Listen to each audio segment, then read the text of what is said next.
sirrin da za a rubuta shine kamar haka: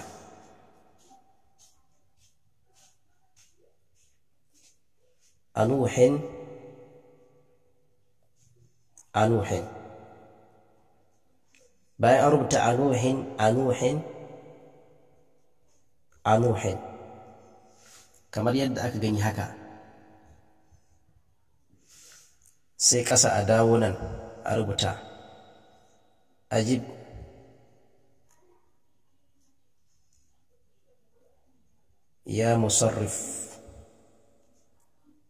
ya musarriful amwal.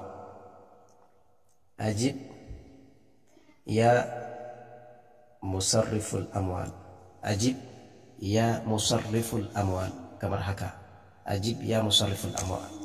Idan aka rubuta shi kamar yadda muka rubuta a takarda haka, kamar a ce misali an jera kuɗin ƙasa, ma'ana an jera takardun nan ƙasa, ita kuma 500 ɗin an aza ta sama haka, takardar ita kuma sai a zo a aza ta kamar yadda muka aza ta sama 500 haka, ma'ana a cikin akwati ko kuma cikin kwali. Na'am, bayan haka sai a karanta wannan anuhin anuhin anuhin, ajib ya musarriful amwal, anuhin anuhin anuhin, ajib ya musarriful amwal. Za a karanta ta 313. To idan aka gama karanta ta, amma aikin ana yin sa a cikin ainihin dare ne, karfe 1 na dare zuwa karfe 3 zuwa karfe 2 zuwa karfe 4 duka ana aikin.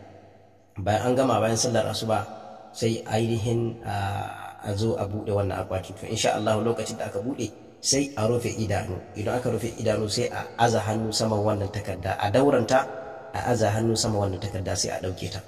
Idan aka ɗauke ta kuma sai a aza hannu sama wannan 500 ɗin, a dauranta sai a ɗauke ta. Ana ɗauke ta to sai ainihin a yaye waɗannan kuɗaɗen gaba ɗaya, ma'ana a cire su wannan takardun da aka shimfiɗa ƙasa, sai a cire su ainihin su ma gaba ɗaya, haɗe su haka lokaci ɗaya gaba ɗaya, sai a cire su aje su ƙasa. Ana aje su ƙasa sai a buɗe ido. To insha Allah ta'ala za a ga wannan ainihin takardun sun koma zuwa kuɗi. Wannan shine bayani akan sa, kuma wannan taksisi mujarrabi ne. Wassalamu alaikum wa rahmatullah.